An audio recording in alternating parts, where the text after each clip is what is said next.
णमो अर्हन्ताणं णमो सिद्धाणं णमो आयिर्याणं णमो अज्झायाणं णमो Lowe सव्यसाहुणम्। 12 अंगगिज्झा बेलिय मलमूल दंसुणुत्तलया विविहवर चरण भूसा पसयौ सोय देवया स्वीरम। अभी जो मैंने गाथा बोली 12 अंग गिज्झा, 12 अंगों में गुथा हुआ बेलिय मल मूढ़ दन सुणुत्तलया, मूढ़ताओं का और मल का नाश करने वाला ऐसे सम्यक दर्शन रूपी तिलक से तिलकित और विविध चरण भूषा और विविध प्रकार के आचरण सम्यक चारित्र से भूषित पसयौ सोय देवया सोइरम, ऐसा श्रुत देवता प्रसन्न हो। श्रुतावतार की बात चल रही है। कल शुद्ध पंचमी पर्व हमने मनाया और कल के व्याख्यान में पूरी श्रुत परंपरा को हमने संक्षिप्त में 2000 साल की परंपरा को एक सरसरी निगाह से देखा था, षट खंडागम से लेके आज तक की। लेकिन ये तो कल का प्रासंगिक व्याख्यान था। हमारा जो व्याख्यान चल रहा है वो इतनी स्पीड से नहीं चल रहा है। हम श्रुतावतार को थोड़ा सा ज़्यादा विस्तार नहीं लेकिन एक मध्यम मार्ग अपना रहे हैं, ना अति संक्षेप और ना अति विस्तार। हमारा विषय चल रहा था कि सबसे पहले हमें ये जानना था कि आचार्य धरसेन स्वामी के उपदेश से जब भूतबली पुष्पदंत आचार्य ने संपलित रूप से प्रथम श्रुतिस्कंध षटखंड आगम की रचना की तो वहाँ तक वो परंपरा कैसे आई। तो पहले थोड़ी सी मैं बता चुका था लेकिन रिवीजन के तौर पे 2 मिनट फिर से समझते हैं। जब अंतिम तीर्थंकर भगवान महावीर को केवल ज्ञान की प्राप्ति हुई तो वो अंतिम थे चूँकि, और 30 साल तक उनका समोषण विहार किया और 72 वर्ष की अवस्था में जब पिछले चतुर्थ काल के 3 साल 8 महीने 15 दिन शेष थे, उस समय भगवान महावीर को निर्वाण की प्राप्ति हुई। उसके बाद कोई तीर्थंकर नहीं हुआ, तीर्थंकर का विरह हो गया, परम पिता का विरह हो गया। उसके बाद आगे के 62 सालों में 3 अनुबद्ध केवली हुए, गौतम स्वामी, सुधर्मा स्वामी, जम्बू स्वामी। जिस दिन भगवान महावीर का प्रथम उपदेश हुआ था उसी दिन गौतम स्वामी ने, जो कि उनके प्रधान शिष्य थे, गणधर थे, उन्होंने उसी दिन 11 अंग 14 पूर्वों की रचना की थी और वह 11 अंग 14 पूर्वों का ज्ञान उन्होंने अपने शिष्य सुधर्मा को भी दिया था। उनके 2 नाम मिलते हैं, सुधर्मा और लोहार्य। ये दोनों एक ही हैं, अलग अलग नाम मिलते हैं लेकिन जम्बूदीप प्रज्ञप्ति में आचार्य पद्मनंदी ने दोनों को एक ही माना है। और सुधर्मा स्वामी से 11 अंग 14 पूर्वों का ज्ञान उन्होंने जम्बू स्वामी को दिया था। तो ये तीनों ही आचार्य 11 अंग 14 पूर्व के ज्ञानी तो थे ही, लेकिन भविष्य में ये केवली भी हुए, है ना। तो केवली होने से ये रूप था सुधर्मा स्वामी और जम्बू स्वामी का, खास तौर से उसकी चर्चा नहीं होती। अब चूँकि गौतम स्वामी तो प्रधान गणधर थे रहा, उनके साथ बहुत सारी कहानियाँ भी जुड़ी हुई हैं। तो गणधर तो द्वादशांग के ज्ञानी होते ही हैं, लेकिन वह ज्ञान उन्होंने अपने इन शिष्यों को भी दिया था जो बाद में केवल ज्ञानी हुए। तो गौतम स्वामी ने वह सुधर्मा स्वामी को दिया था और सुधर्मा स्वामी ने 11 अंग 14 पूर्वों का ज्ञान जम्बू स्वामी को दिया था और ये अनुबद्ध केवली भी हुए। तो प्रथम 62 सालों में भगवान महावीर के मोक्ष जाने के बाद ये 3 केवली हुए। केवली कैसे कहते हैं, अब मेरे समझ से जितने लोग सुन रहे होंगे या भविष्य में सुनेंगे उन्हें शायद केवली का स्वरूप बताने की आवश्यकता नहीं है, लेकिन फिर भी कई बार कोई शब्द आता है तो भक्ति के लिए मैं स्वयं आनंदित होने के लिए कभी कभार उससे संबंधित गाथाएं गुनगुना लेता हूँ।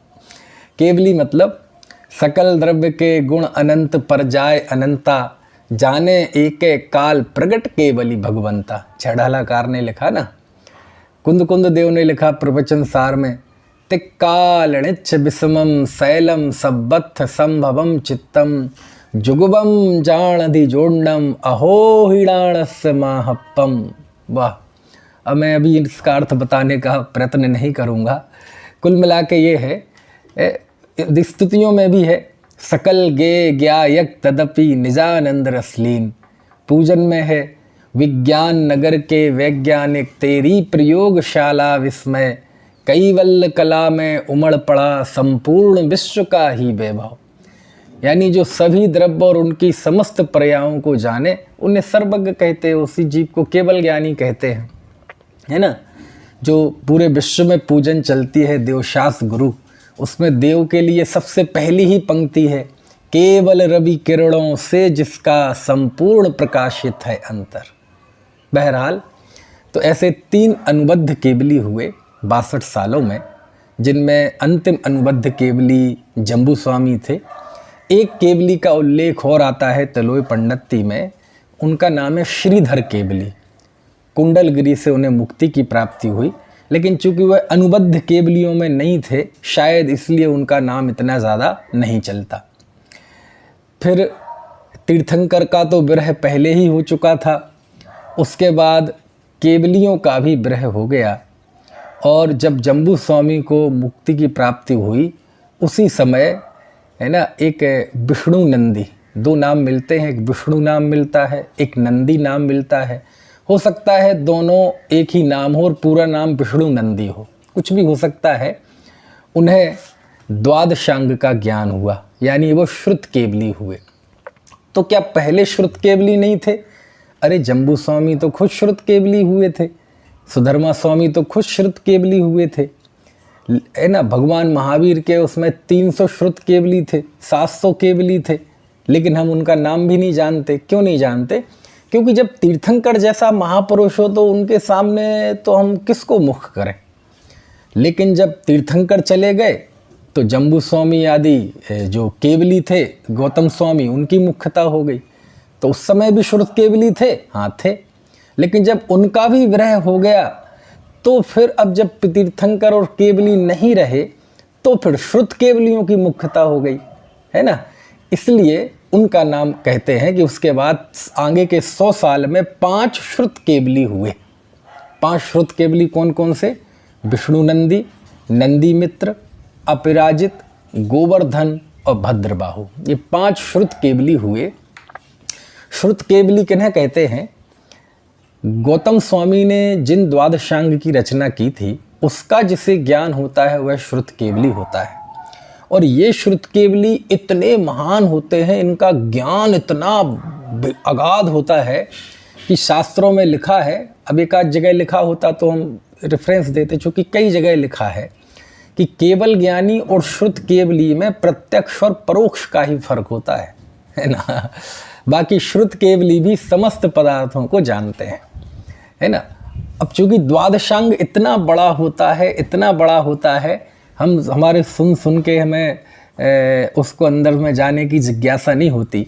लेकिन द्वादशांग का स्वरूप अपने आप में इतना अगाध आएगा, वो भी क्रम में आएगा, है ना। तो मैं आपको शायद कल या परसों वो क्रम में आ जाएगा, तो मैं आपको द्वादशांग का स्वरूप बताऊंगा कि 12 अंगों में क्या क्या है, कौन सा अंग कितना बड़ा है, पूर्वों का इतना महत्व क्यों है, ये सारी चर्चा आएंगी। तो ये 5 श्रुत केवली हुए 100 सालों में, और अंतिम श्रुत केवली भद्रबाहु थे। और भद्रबाहु श्रुत केवली तो बहुत बड़ा नाम है, और आचार्य कुंद कुंद देव ने उन्हें अपने गमक गुरु के रूप में याद किया है बोध पाहोड़ ग्रंथ की अंतिम गाथाओं में, कि उन्होंने गमक गुरु अपना भद्रबाहु आचार्य को माना है ना। और श्रुत केवली भद्रबाहु, तो अंतिम भद्रबाहु आचार्य हुए। भद्रबाहु आचार्य का श्रुत केवली के तौर पे तो इतिहास में, हमारे जैन इतिहास में, साहित्य में नाम आता ही है। और भद्रबाहु के साथ एक और बहुत बड़ी ऐतिहासिक घटना जुड़ी हुई है कि भद्रबाहु निमित्त ज्ञानी तो थे ही, श्रुत केवली तो थे ही, और जब भद्रबाहु आचार्य को निमित्त ज्ञान से ये पता चल गया, उसकी कथा लंबी है, मैं तो स्किप कर रहा हूँ 1 मिनट में, कि यहाँ उत्तर भारत में 12 वर्षों का अकाल पड़ने वाला है, तब वह 12,000 साधुओं के साथ दक्षिण भारत चले गए थे। कुछ बीच में भी रुक गए होंगे, है ना। और फिर वहाँ से जब लौट कर आए तो वो वहाँ से हमारा जो धर्म था वह 2 भागों में विभाजित हो गया था, एक दिगंबर और एक श्वेतांबर में। क्योंकि इतना भयंकर अकाल पड़ा था कि इस अकाल में भद्रबाहु को लगा था कि मुनिचर्या संभव नहीं है, दिगंबर मुनिचर्या संभव नहीं है, तो वह शिष्यों के साथ दक्षिण भारत चले गए थे, है ना। उज्जैनी में ही चंद्रगुप्त मौर्य जो सम्राट हुए वह भी उनसे दीक्षित हो गए थे, वह भी उनके साथ वैराग्य धारण करके दक्षिण भारत की ओर चले गए थे। और जब अकाल का समय समाप्त हुआ और जब वह भद्रबाहु आचार्य की तो वहीं समाधि हो गई थी, जिसे आज श्रवण बेलगोला कहते हैं, चंद्रगिरी पर्वत पर। उस समय से जब लौट कर आए तब तक तो 12 साल में यहाँ बहुत माहौल बदल चुका था, क्योंकि जो साधु चले गए थे वो तो दिगंबर रहे, लेकिन जो यहाँ रह गए थे उन्होंने वस्त्र पहन लिए। एक अर्धफालक संघ की भी बात आती, उस समय पूरा श्वेतांबरीकरण नहीं हुआ था। वो जंगल में जाएं तो नग्न हो जाएं, शहर में आएँ तो कपड़े पहन लें, कपड़े में भी केवल नीचे का जितना हिस्सा ढक जाए इतना पहन लें। इस तरह से प्रवृत्तियाँ अपनाने लगी थी, है ना। पात्र रखने लगे थे, डंडा रखने लगे थे अपनी सुरक्षा के लिए। तो जब लौट कर आए तो उन्होंने कहा चलो अब परिस्थिति के मद्देनज़र आपने ये कर लिया, लेकिन अब तो अकाल खत्म हो गया है, अब तो सुकाल आ गया है, अब आप ये गलत मान्यताएं छोड़ दीजिए और फिर से दिगंबर हो जाइए। तो बहुतेरे तो फिर से दिगंबर हो गए, प्रायश्चित लिया और फिर दिगंबर दीक्षा अंगीकार की। लेकिन कतिपय लोग होते हैं जब 12 साल जिस चीज़ में निकाल दिए और अब एकदम नहीं छोड़ी जाती, तो वहाँ से फिर उन्होंने वस्त्र रखना प्रारंभ कर दिए। फिर उसके बाद वहीं से श्वेतांबर पद की उत्पत्ति हुई। लंबी कहानी है, इतिहास की बात है, चूँकि हमें साहित्य का इतिहास समझना है इसलिए हम ज़्यादा इसको तवज्जो नहीं देंगे। तो फिर वहाँ से श्वेतांबर मत की उत्पत्ति हुई, काफ़ी बाद में हुई, वहाँ से शुरुआत हो गई थी। लेकिन तो भद्रबाहु आचार्य का इस प्रसंग में ज़्यादा नाम आता है, 2 ही प्रसंगों में उनका नाम आता है, 2 या 3 प्रसंगों में कहें। एक अंतिम श्रुत केवली हुए, दूसरा उन्हीं के बाद उन्होंने घोषणा की थी 12 वर्ष की अकाल की, जिसके बाद श्वेतांबर मत की उत्पत्ति हुई, और तीसरा उनका उल्लेख आता है आचार्य कुंद देव के गमक गुरु के रूप में। ठीक है, इस तरह 5 श्रुत केवली हुए। तो 62 और 100, 162 साल बीत गए। लेकिन चूँकि ये अवसरपणी काल है और अवसरपणी काल में सब चीज़ें गिरावट की ओर होती हैं, फिर श्रुत केवलियों का भी विरह हो गया।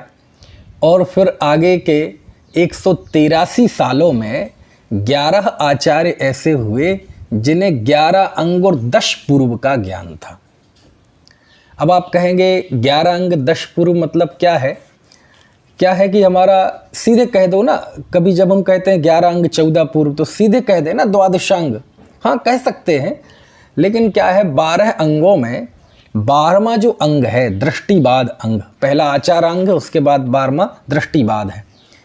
तो 12वां जो अंग है उसका बहुत महत्व है, और उस 12वें अंग के भी 5 भेद हैं, है ना। परिकर्म, सूत्र, प्रथमानुयोग, पूर्वगत और चूलिका। इन 5 में जो पूर्वगत है वह पूर्व, उसे हम शॉर्ट फॉर्म में पूर्व कह देते हैं। उस पूर्वगत के 14 भेद हैं जिन्हें 14 पूर्व कहते हैं, और उन 14 पूर्वों का बहुत महत्व है, बहुत महत्व है। उन 14 पूर्वों को यदि एक ओर रख दिया जाए और बाकी के 11 अंग और शेष बचे हिस्से को एक तरफ रख दिया जाए तो भी उससे कुछ नहीं तो 8 गुना होगा ये मिनिमम। कौन? पूर्व। तो बहुत अगाध विषय है पूर्व का, तो वो मैं बताऊंगा आपको।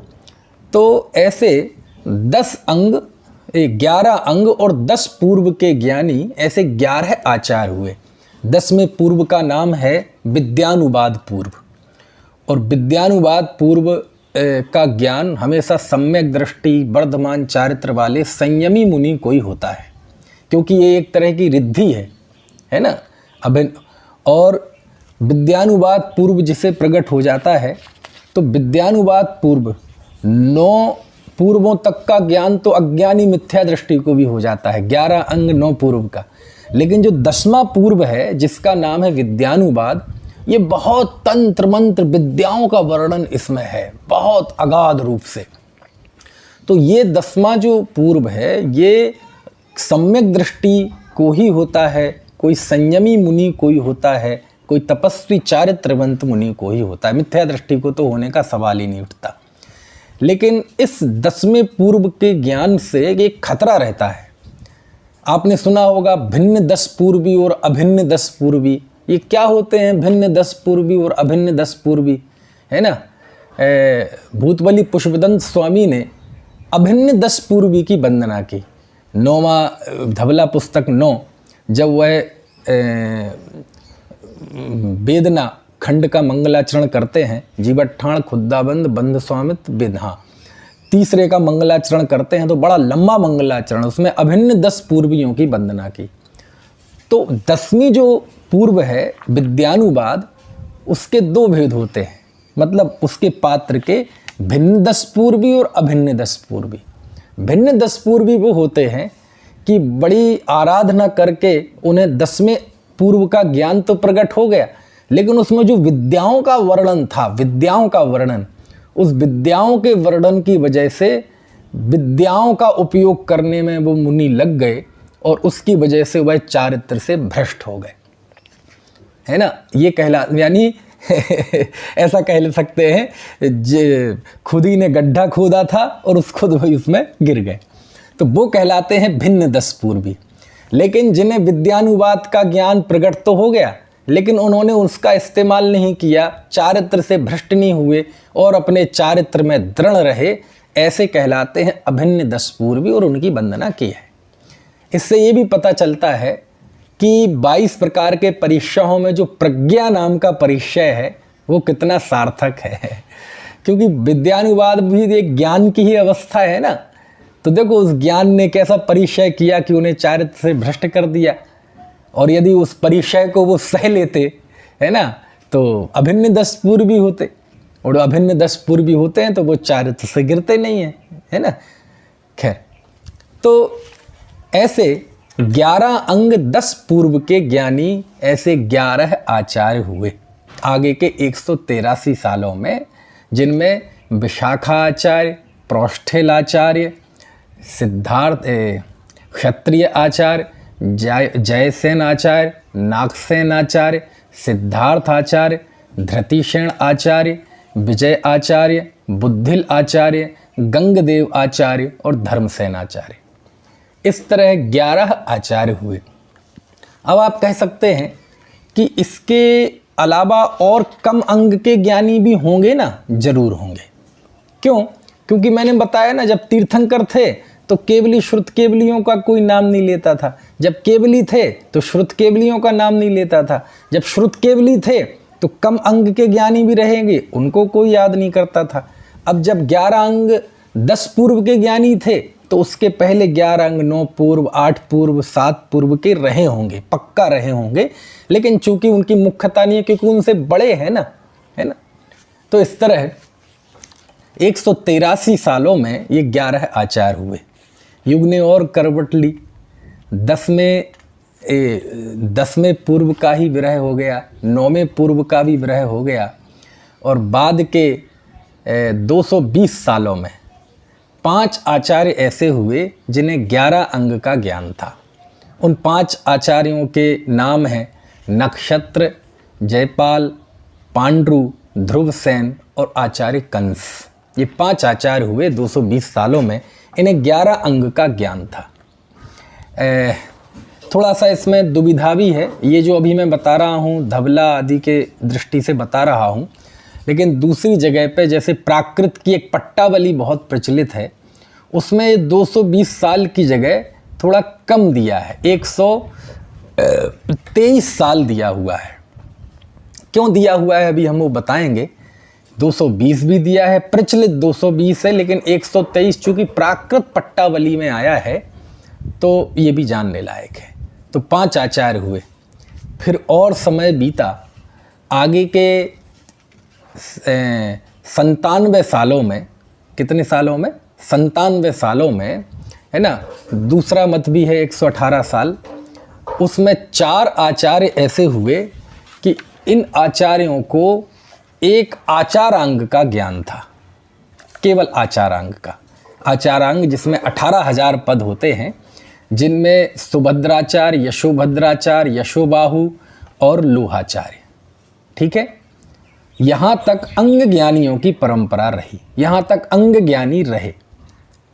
ठीक है, तो लेकिन आपको पहले भी मैंने बताया कि भगवान महावीर के मोक्ष जाने के बाद जो 683 साल का समय था, ये काफ़ी महत्वपूर्ण था। तो धबला आदि में यहाँ लोहाचार्य तक आकर 683 वर्ष हो गए, लेकिन पट्टावली और अन्य प्रमाणों में यहाँ पर अभी 683 वर्ष नहीं हुए। समझ में आया ना, यहाँ पर 683 वर्ष नहीं हुए, यहाँ पर अभी और कुछ बचे, 118 साल और शेष हैं। और 118 सालों में प्राकृत पट्टावली में जो नाम आते हैं वो भी मैं बताता हूँ। इस बीच इंद्र नंदी ने 4 आचार्यों के नाम श्रुतावतार में और लिए, विनयधर, श्रीदत्त, शिवदत्त और अरहत दत्त। इन 4 के नाम और लिए हैं, और इन 4 आचार्यों को माना है कि ये अंग और पूर्वों के एक देश ज्ञाता थे। क्या कहा?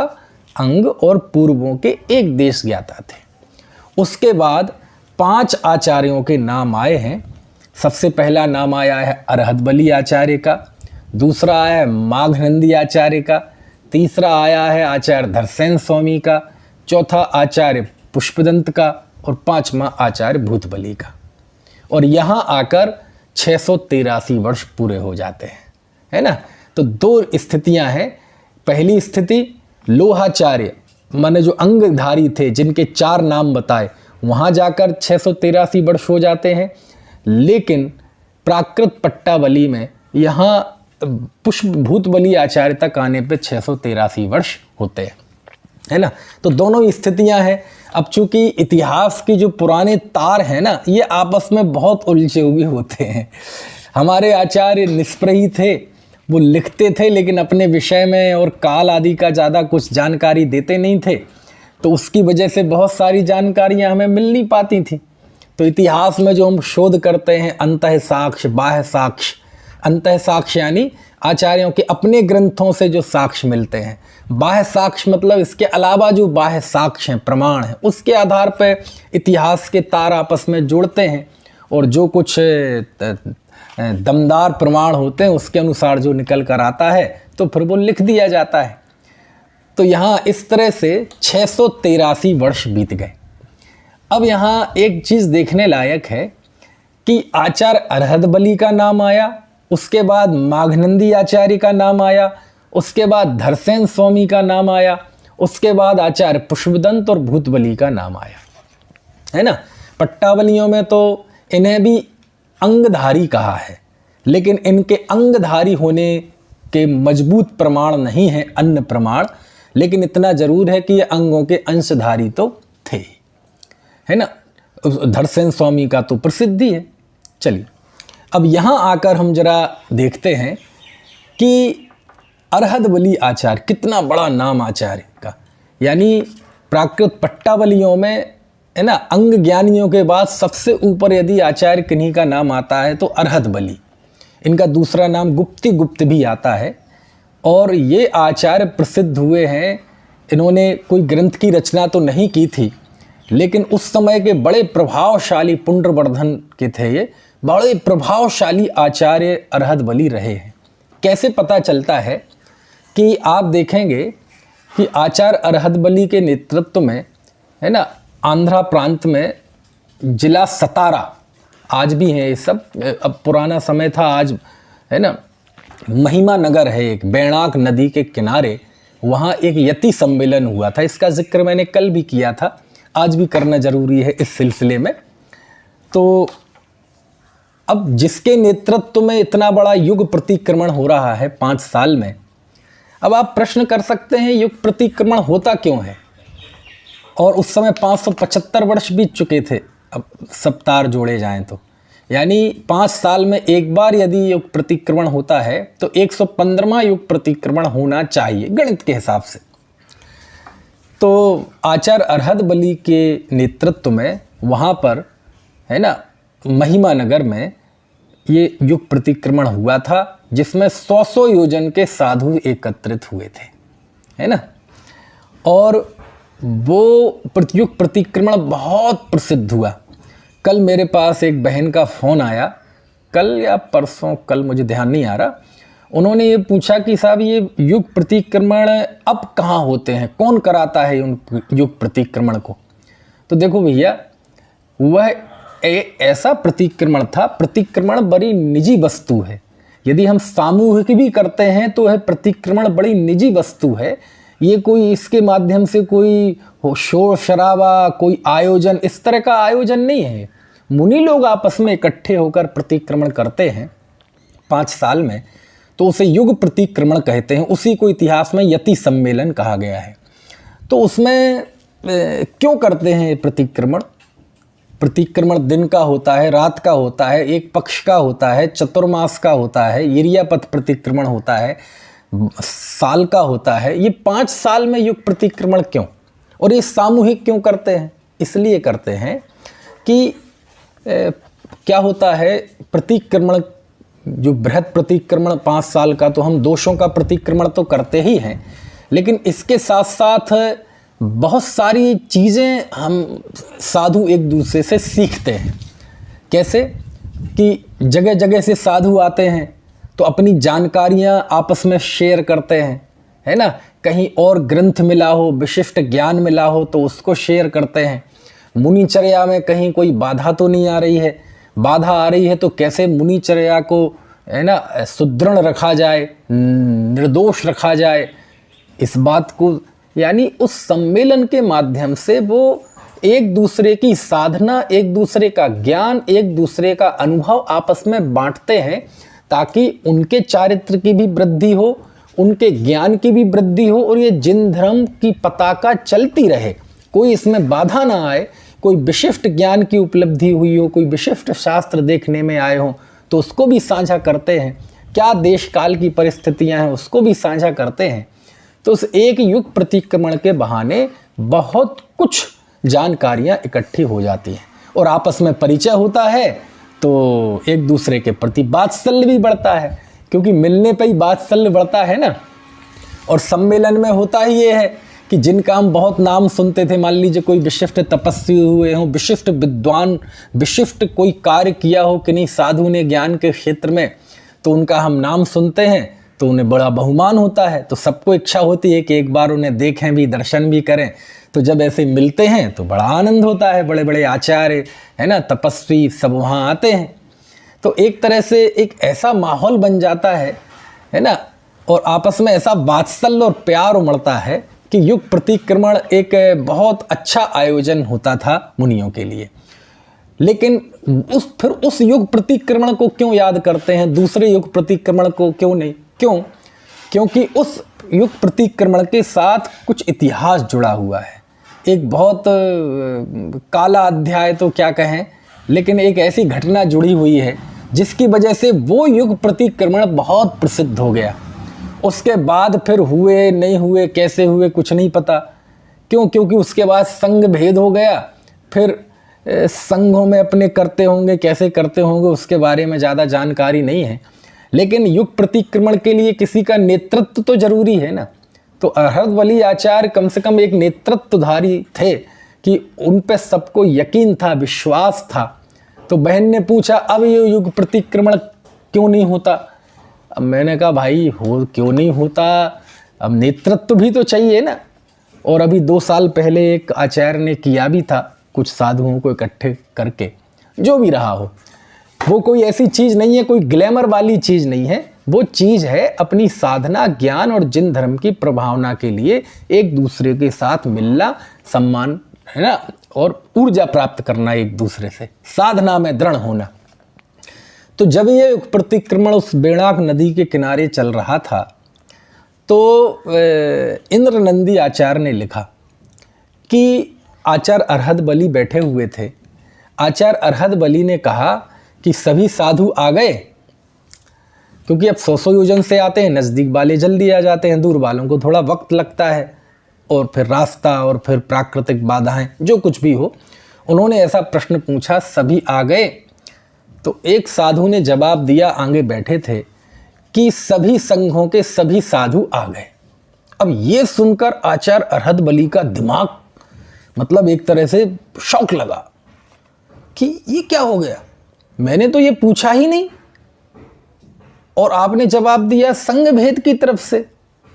तो उन्हें थोड़ी पक्षपात की गंध आ गई और उन्हें ये लग गया, अनुभव हो गया कि संघ भेद हो चुका है। संघ भेद हो चुका है मतलब भाई कागजों पे तो भाइयों में बंटवारा बाद में होता है, पहले बंटवारा कहाँ होता है? मन में। दीवालें बाहर तो बाद में खिंचती हैं, पहले दीवालें कहाँ खिंचती हैं? दिलों में। तो इस उल्लेख से ये पता चलता है कि संघ भेद तो पहले हो चुका था, हो चुका, तभी तो उन्होंने कहा ना कि सभी संघ के सभी साधु आ गए। लेकिन उस विभाजन को अभी कोई ऐसा रजिस्टर्ड नहीं हुआ था, आज की भाषा में कह लें तो वह रजिस्टर्ड नहीं हुआ था, और वो काम आचार्य अरहद बली ने किया। उन्हें लगा कि ये संघ भेद हो तो चुका ही है, लेकिन संघ में आपस में कोई तनाव बढ़े, है ना, इससे अच्छा है कि इनकी व्यवस्थित संघों का भेद कर दो। तो उन्होंने उस युग प्रतिक्रमण के दौरान उस संघ का भेद कर दिया। वह युग प्रतिक्रमण इतिहास की दृष्टि से 2 बातों के लिए जाना जाता है। पहले ही तो ये संघ भेद, और दूसरा उसी युग यति सम्मेलन में धरसेन आचार्य की वो चिट्ठी आई थी, जो चिट्ठी सबके सामने पड़ी थी, और वहीं से फिर वो 2 शिष्य भूतबली पुष्पदंत आचार्य धरसेन के पास शिक्षा ग्रहण करने के लिए गए थे। तो 2 ऐतिहासिक घटनाओं की दृष्टि से इस युग प्रतिक्रमण का महत्व है। और उस समय आचार्य अरहद बली ने कई सारे संघों का निर्माण किया। कुछ संघ ऐसे भी हो सकते हैं जो बाद में बनते गए। उसमें एक नंदी संघ था, सैन संघ था, सह संघ था, देव संघ था, पंचस्तूप संघ था। बीरसेन स्वामी इसी के थे, पंचस्तूप संघ के। और भी कई सारे संघ थे, है ना। अब वहाँ मैं जाना नहीं चाहता, क्योंकि अब ये कोई अच्छी कहानी तो है नहीं, इसमें लिए क्या इंटरेस्ट लेके सुनाए। लेकिन कहने का मतलब ये है, ये अवसरपणी पंचम काल, अवसरपणी काल, हुंडा अवसरपणी काल, है ना। एक तो करेला और नीम चढ़ा हुआ, तो ये सब चीज़ें होती हैं। साधु में संघ में भी भेद हो गए, और उनमें आपस में, मैं कहना नहीं चाहता, बाद में बहुत सारी चीज़ें ऐसी निकल के आई, मैं बताऊंगा अभी आगे, कि इस संघ भेद जो हुआ ना, इस संघ भेद ने बाद की साहित्यिक परंपरा को भी प्रभावित किया। मैं संघ भेद, मुझे बताना कोई मजा नहीं आ रहा है, लेकिन मैं बता इसलिए रहा हूँ क्योंकि आगे की जो साहित्यिक परंपरा थी, हमारी आगम की परंपरा थी, उस पे इस संघ भेद ने गहरा असर डाला। इसलिए मैं बता रहा हूँ। यदि इसका साहित्यिक मूल्यांकन की दृष्टि से कोई महत्व नहीं होता तो शायद मैं स्किप कर जाता, नहीं बताता। लेकिन बताऊंगा मैं कैसे इसका असर हुआ संघ भेद का, और आज भी है वह असर, ऐसा नहीं है, आज भी असर है ना। और आज भी देखो संघ के भेद के हिसाब से कितना अब खींचतान जो लोग नज़दीक रहते हैं वो ज़्यादा जानते हैं। खैर, तो असर पड़ा चूंकि साहित्य पे, इसलिए मैंने इसे रेखांकित किया। बहरहाल अरहद बली के समय तक, उस समय तक मूल संघ चलता रहा। दिगंबर श्वेतांबर तो पहले हो चुका था, लेकिन जो दिगंबर का मूल संघ था, वह मूल संघ उस समय तक बिल्कुल अविच्छिन्न रूप से रहा। लेकिन उसके बाद ये मूल संघ कई भागों में विभाजित हो गया, और मूल संघ नाम से फिर कोई संघ नहीं रहा। समझ में आया ना। ऐसा तो आचार्य अरहद बली, आचार्य धरसेन, आचार्य माघनंदी, इन तीनों का नाम क्रम से तो आता है, लेकिन इनमें कौन बड़े थे, कौन छोटे थे, कौन पहले हुए, कौन बाद में हुए, इसका कोई प्रमाण हमारे पास नहीं है। इतना ज़रूर है, ये लगभग सब एक साथ समकालीन थे। कोई 10-20 साल उम्र कम ज़्यादा रही होगी, वो और बात है ना। क्यों? क्योंकि अरहद बली आचार्य ने जिस नंदी संघ की नींव रखी थी, उसके प्रथम आचार्य माघनंदी हुए, तो स्वाभाविक है वो समकालीन थे। और उसी समय धरसेनाचार्य की भी चिट्ठी आई थी, तो धरसेनाचार्य भी उस समय थे। इतना जरूर था कि धरसेनाचार्य की उम्र शायद ज़्यादा होगी, है ना। तो ये तीनों आचार्य समकालीन हुए। आचार्य भूतबली, पुष्पदंत इनसे उम्र में अगली पीढ़ी में थे तो थोड़े कम होंगे। पुष्पदंत आचार्य बड़े थे, भूतबली आचार्य उम्र में छोटे थे। अब यहाँ हमें श्रुत की बात करनी है, श्रुतावतार। तो जब धरसेन स्वामी को दो बड़े आचार्य हुए, श्रुत पंचमी पे तो हमने धरसेन आचार्य के गीत गा लिए, लेकिन अब श्रुत पंचमी पर्व तो कल निकल गया। दो बड़े आचार्य हुए, एक आचार्य गुणधर हुए और एक आचार्य धरसेन स्वामी हुए। अब देखो, गुणधर आचार्य का ज़्यादा नाम नहीं आ रहा कहीं, धरसेन आचार्य का नाम आ रहा है। एक गुणधर आचार्य, गुणधर आमनाएं भी चलती थी। कारण क्या था मुझे नहीं पता, और मैं कोई ऐसा कुछ कहना भी नहीं चाहता कि किन्हीं के किसी सम्मान में कहीं कोई ठेस पहुँचे, क्योंकि हमारे पूज्य आचार्य, अभी उनकी हमें पूजनीयता का ही पता नहीं, कितने महान महान कार्य हमारे आचार्यों ने किए हैं, है ना। इसलिए अनुमान के आधार पर कुछ नहीं कह सकते। यहाँ तक कि इंद्रनंदी ने, आचार्य इंद्रनंदी ने भी श्रुतावतार में यही कहा कि धरसेन आचार्य और गुणधर आचार्य में कौन पहले थे, कौन बाद के थे, ये हमें भी नहीं पता। लेकिन अन्य प्रमाणों से ये बात लगभग सिद्ध हो चुकी है कि धरसेन आचार्य के भी पहले गुणधर आचार्य थे। गुणधर आचार्य ने एक ग्रंथ की रचना की थी जिसका नाम था कषाय पाहुड़। क्या नाम था उसका? कसाय पाहुड़। संस्कृत में कहेंगे तो कषाय प्राभृत, ठीक है। ये षटखंडागम से भी पहले की रचना है। और ये षटखंडागम और ये कषाय पाहुड़, ये दोनों के जो आचार्य थे, है ना, भूतबली पुष्पदंत आचार्य ने षटखंडागम की रचना की, ज्ञान उन्हें धरसेन आचार्य से मिला, और इन्होंने कषाय पाहुड़ की रचना की। तो ये अंगों के अंश ज्ञानी थे, अंग ज्ञानी थे। ये बात तो पट्टावली में लिखी है, लेकिन दूसरे प्रमाणों से वो बात सिद्ध नहीं होती। लेकिन ये अंग ज्ञानी थे, आचार्य धरसेन भी, आचार्य गुणधर भी, इसमें कहीं कोई संदेह नहीं है। अब आप कहेंगे ये विवरण क्यों दे रहे हैं आप? इसलिए दे रहे हैं क्योंकि ये सारी चीज़ों की पृष्ठभूमि आपको पता चलेगी तो बहुत सारी चीज़ें साहित्य का मूल्यांकन आप भविष्य में कर पाएंगे। अब प्रश्न ये है कि इन्हें किन का ज्ञान था? तो जो 12वां अंग है, 12वें अंग में 14 पूर्व हैं। तो 14 पूर्वों में ये 14 पूर्व भी बहुत बड़े बड़े हैं। इनमें भी अंदर वस्तु अधिकार हैं, एक एक वस्तु अधिकार में 20-20 प्राभृत अधिकार हैं, होते ना चैप्टर, उसमें है ना, और सब टाइटल, ये सब होते हैं। तो 14 पूर्व में जो दूसरा पूर्व था अग्रायणी पूर्व, अग्रायणी पूर्व में जो वस्तु अधिकार है ना, 5वां वस्तु अधिकार, उसका चौथा प्राभृत अधिकार था जिसका नाम था कम्म पयड़ी पाहुड़। उसका ज्ञान गुरु परंपरा से आचार्य धरसेन स्वामी को था। और 5वां ज्ञान प्रवाद पूर्व है ना, उसकी 10वीं वस्तु अधिकार का तीसरा प्राभृत अधिकार जिसका नाम था पेज्य दोष पाहुड़, उसका ज्ञान था आचार्य गुणधर स्वामी को। ठीक है। पेज्य दोष का अर्थ होता है पेज्य यानी प्रेय, राग, और दोष मतलब द्वेष। राग द्वेष पाहुड़, और राग द्वेष का एक नाम है कषाय। तो वो उन्होंने जो ग्रंथ लिखा उसका नाम रखा उन्होंने कषाय पाहुड़। ठीक है। तो ये दो आचार्य अंग के अंश ज्ञानी थे, इसमें अब कोई संदेह नहीं रहा। और फिर गुणधर आचार्य ने उस विषय को जो उन्हें गुरु परंपरा से प्राप्त हुआ था, उन्होंने उसे गाथाओं में बद्ध किया। 180 गाथाएं भी कहते हैं, 233 गाथाएं भी कहते हैं। चूँकि मूल विषय से संबंधित गाथाएं 180 हैं तो 180 भी कहते हैं, और समग्रता से देखा जाए तो 233 गाथाएं में उन्होंने कषाय पाहुड़ को विषय को सूत्रबद्ध किया। ठीक है।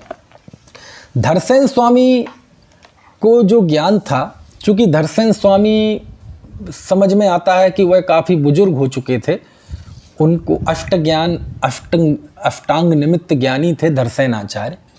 और धरसेन आचार्य को जब लगने लगा कि ये श्रुत विच्छुत्ति न हो जाए तो उन्होंने फिर वो बुलाया और उन्हें दिया। ये कथा मैं कल आपको बता चुका हूँ।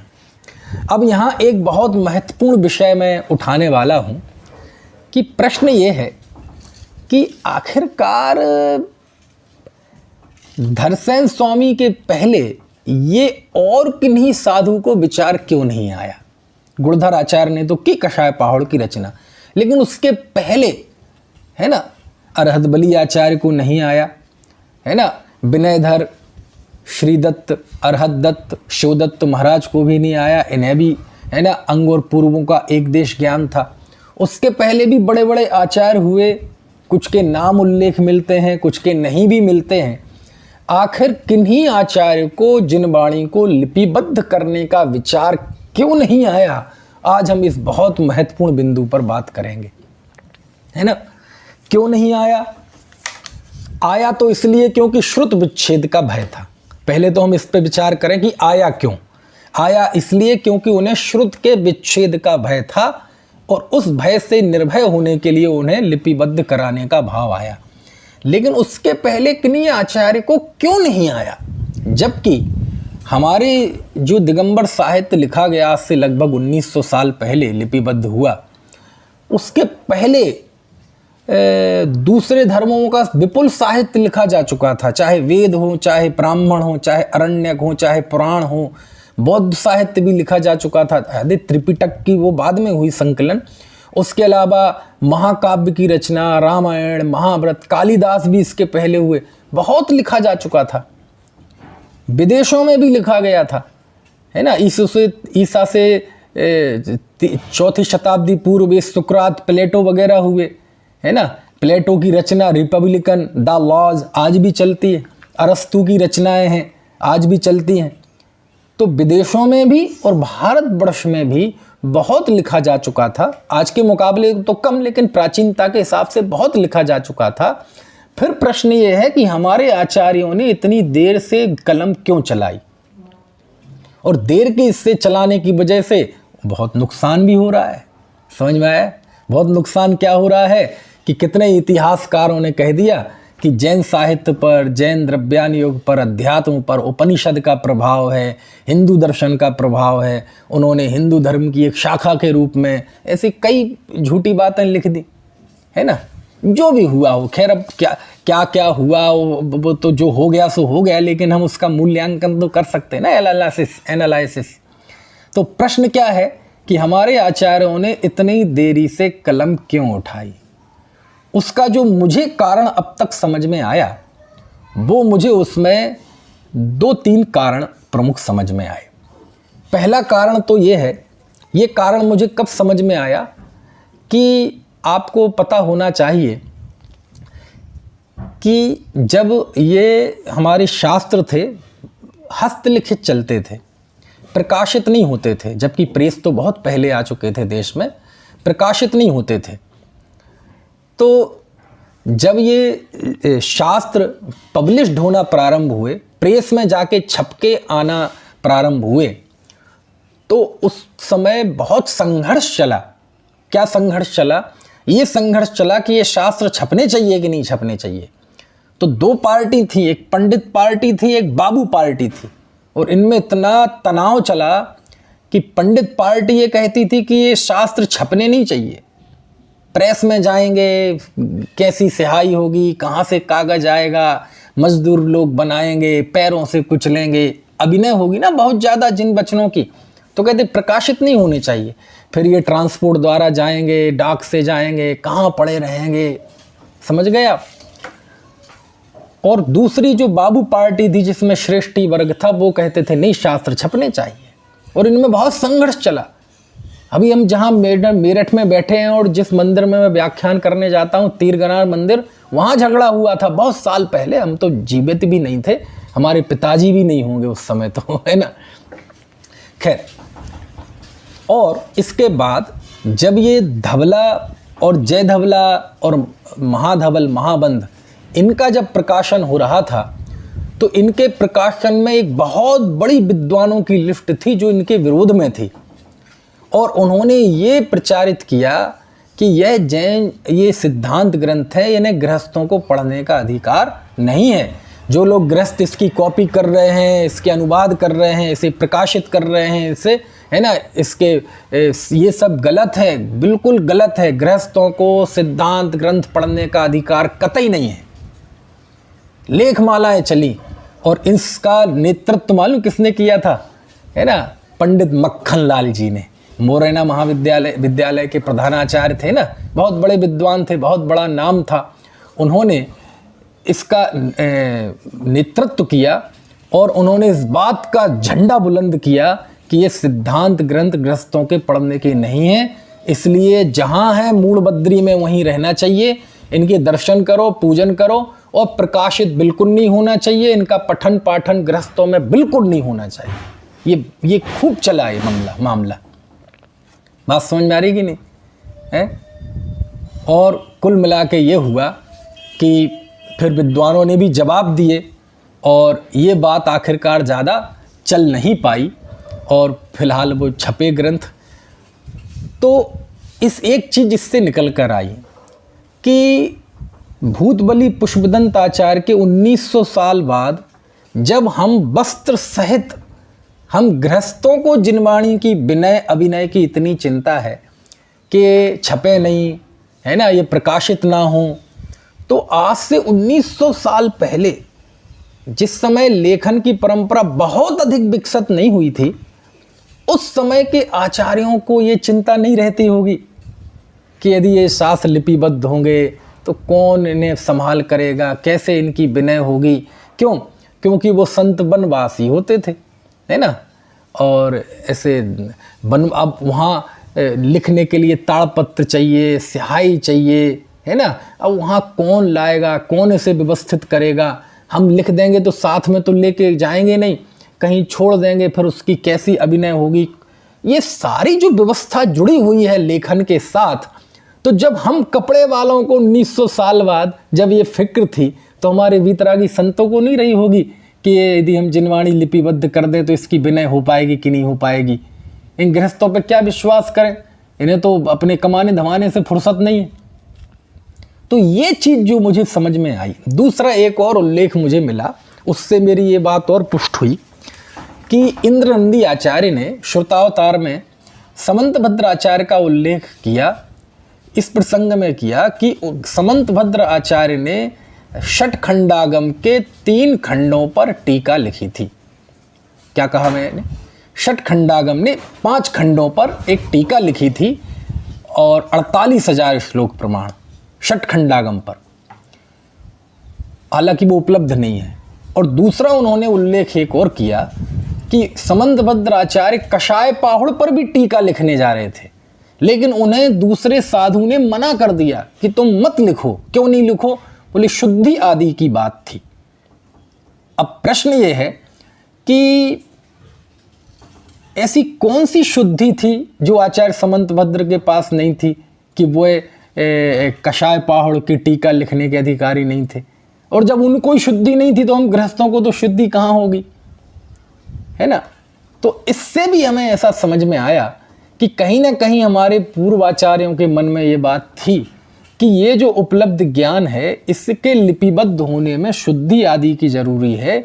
और लिख देंगे, ये गृहस्थ कैसे पढ़ेंगे, क्या करेंगे, इसकी कैसी अभिनय होगी, है ना। तो ये जो अभिनय का प्रसंग है हमारे आचार्यों को, हो सकता है उनके मन में ये बात रही हो। और दूसरी बात, हमारे पूर्वाचार्य बहुत निष्प्रह रहते थे, जगत से उदास रहते थे, ज़्यादा विकल्पों में वो उलझते नहीं थे, है ना।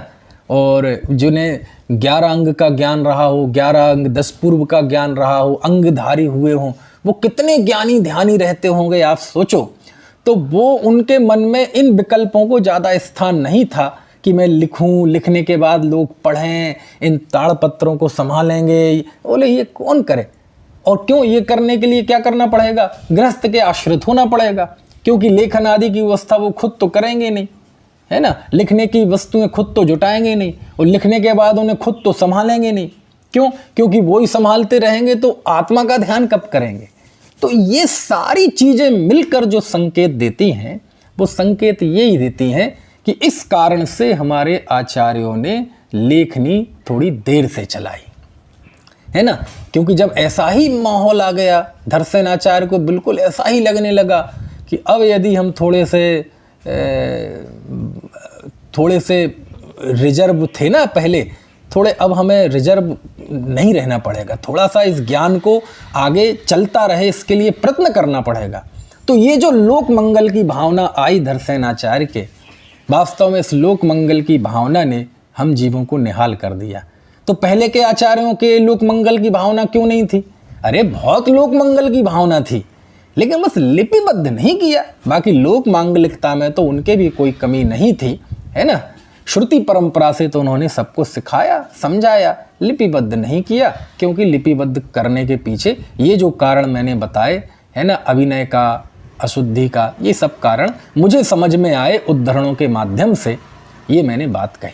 ठीक है, तो इससे एक प्रश्न और निकलता है, तो क्या ये सूत्र सिद्धांत ग्रंथ को पढ़ने का अधिकार क्या गृहस्थों को नहीं है? क्या मुनि ही पढ़ सकते हैं? ये एक बड़ा ज्वलंत मुद्दा है। आज से 100 साल पहले से ये मुद्दा चल रहा है। और 100 साल पहले क्या, जब वसुनंदी आचार्य ने लिख दिया कि गृहस्थों को सिद्धांत रहस्य का अधिकार नहीं है, आशाधर जी ने लिख दिया, तो ये बात बाद में फिर और चल पड़ी। तो ये जोर पकड़ गई कि सिद्धांत ग्रंथों को पढ़ने का अधिकार क्या गृहस्थों को है? यदि है तो कैसे, और यदि नहीं है तो कैसे? तो इसी प्रसंग से जुड़ा हुआ ये दूसरा बिंदु है। सोच रहा था आज ही इसकी चर्चा कर दूंगा, लेकिन आज अब समय हो गया है, अब हम इसकी चर्चा कल करेंगे। बहुत महत्वपूर्ण बिंदु है, छोड़िएगा नहीं, कि क्या सिद्धांत ग्रंथ, षटखंडागम, कषाय पाहुड़, धवला आदि ग्रंथों को पढ़ने का अधिकार गृहस्थों को है या नहीं है तो कैसे, और नहीं है तो कैसे? ये बात कल चलेगी। अभी की बात समाप्त कर